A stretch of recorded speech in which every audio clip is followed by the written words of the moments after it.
बिस्मिल्लाहिर्रहमानिर्रहीम। नमाज की बरकत। दोस्तों, ज़मीन के जिस हिस्से पर नमाज के जरिए अल्लाह को याद किया जाता है, वो हिस्सा ज़मीन के दूसरे टुकड़े पर फख्र करता है। मुसलमान जब तक पांचों नमाजों को फिक्र के साथ अदा करता है, शैतान उससे डरता रहता है, और जब वो नमाजों में कोताही करने लगता है तो शैतान उस पर गालिब हो जाता है। सबसे अफजल अमल अव्वल वक्त में नमाज पढ़ना है। जो शख्स 2 रकत नमाज पढ़कर अल्लाह ताला से दुआ मांगता है तो अल्लाह पाक उसकी दुआ कबूल फरमा लेते हैं।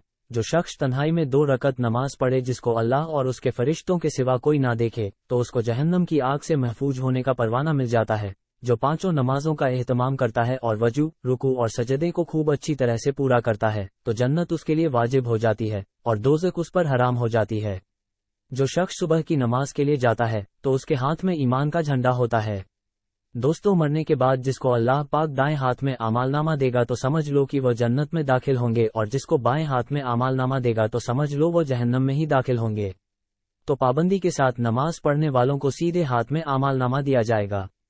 नमाज रिज़्क की तंगी को दूर करती है। नमाज पढ़ने वालों को रिज़्क, रोटी, कपड़ा, मकान सवारी, यहाँ तक कि सब कुछ अल्लाह पाक खूब अता करता है और उसमें बरकत भी डालता है।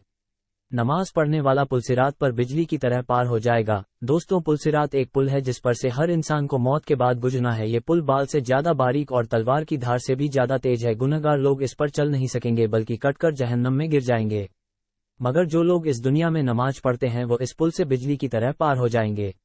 नमाज कब्र की अजाब से हिफाजत करती है। दोस्तों, अगर दुनिया में किसी ने गुनाह किया है तो उसको कब्र में ही अजाब शुरू हो जाता है, मगर ऐसे इंसान जो नमाज पढ़ता है तो उसका हिफाजत नमाज कब्र में ही करती है। नमाज अल्लाह की रजा का सबब है। नमाज अल्लाह का हुक्म है, इसलिए जो इसको पढ़ता है अल्लाह पाक उससे राजी और खुश होता है। और जरा सोचिए कि अगर अल्लाह पाक राजी हो तो फिर किस चीज की कमी होगी। नमाज शैतान का मुंह काला करती है। जैसा कि आप सबको मालूम है, शैतान इंसान का खुला दुश्मन है और इंसान को बर्बाद करने के लिए इंसान को नमाज से रोकता है, उसके दिल में वसवसे डालता है। लेकिन जो इंसान नमाज पढ़ लेता है तो शैतान का मुंह काला हो जाता है। नमाज मोमिन का नूर है। आखिरत में जब लोग इकट्ठे किए जाएंगे तो वहां बहुत अंधेरा होगा, लेकिन लोगों को उतना नूर यानी कि उतनी रोशनी दी जाएगी जितने उन्होंने दुनिया में अच्छे काम किए होंगे। ऐसे में दुनिया में पढ़ी हुई नमाज इंसान के लिए कब्र में रोशनी की जरिया बनेगी। नमाज जन्नत की कुंजी है। हमारी मगफिरत नमाज में है, मतलब कि सारी इबादतों में नमाज ही सबसे ऊपर है। इसलिए जो इस दुनिया में नमाज पढ़ता है उसकी जगह जन्नत में होगी। नमाज अल्लाह से मांगने का जरिया है। अगर इंसान पर कोई परेशानी या मुसीबतें आती है तो वह सबसे पहले अल्लाह के सामने नमाज के लिए खड़े हो जाए और फिर अल्लाह से दुआ करें, क्योंकि हमारे नबी हुजूर सल्लल्लाहु अलैहि वसल्लम पर भी अगर कोई मुसीबत या परेशानी आती थी तो वह नमाज पढ़ते थे, और शाहबा रजी अल्लाह तला अन्हु का भी यही तरीका था। दोस्तों, ये तो मैंने नमाज पढ़ने का कुछ ही फायदों के बारे में बताया है, इसके अलावा भी और भी बहुत से फायदे हैं। नमाज की बरकत से आदमी के दिल में गुनाहों की नफरत पैदा होती है। जब तुम नमाज के लिए खड़े होते हो तो सर से आसमान तक रहमते इलाही घटा बनकर छा जाती है।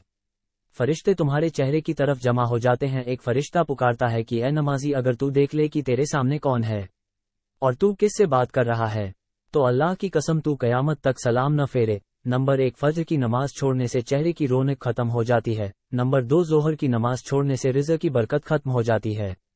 नंबर 3, असर की नमाज छोड़ने से तंदुरुस्ती खत्म हो जाती है। नंबर 4, मगरिब की नमाज छोड़ने से औलाद नाफरमान हो जाती है। नंबर 5, ईशा की नमाज छोड़ने से नींद की राहत खत्म हो जाती है। अल्लाह पाक हमें 5 वक्त की नमाज पढ़ने की तौफीक दे। नमाज पढ़ने से अल्लाह पाक दुनिया में भी कामयाब करता है और इंशाअल्लाह आखिरत में भी कामयाबी अता फरमाएगा। अल्लाह पाक से दुआ करें कि अल्लाह पाक हम सबको 5 वक्त की नमाज पाबंदी के साथ अदा करने की तौफीक अता फरमाए। आमीन। मोहतरम अजीज दोस्तों, अगर वीडियो पसंद आई हो तो वीडियो को लाइक करके चैनल को सब्सक्राइब करें। मिलते हैं नेक्स्ट वीडियो में, तब तक के लिए अपना ध्यान रखना। खुदा हाफिज।